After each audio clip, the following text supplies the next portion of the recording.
সুপ্রিয় দর্শক, আপনারা দেখতে পাচ্ছেন আমি বর্তমানে শ্রীলঙ্কার রাজধানী কলম্বো শহরের পাশাপাশি আছি।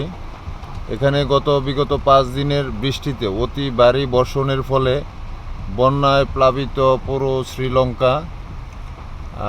আমাদেরকে একজন স্থানীয় বাসিন্দা জানিয়েছেন গত 5 দিনের ভারী বর্ষণের ফলে প্রায় 60% এলাকায় প্লাবিত হয়েছে।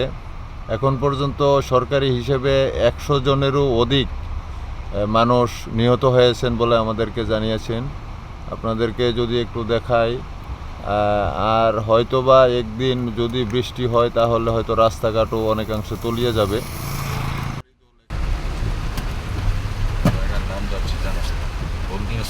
আপনারা দেখতে পাচ্ছেন ক্যান্ডি হতে কলম্বো যাওয়ার পথে মহাসড়কের মধ্যে অতিবৃষ্টির কারণে প্রচুর পরিমাণে পানি প্রবাহিত হচ্ছে।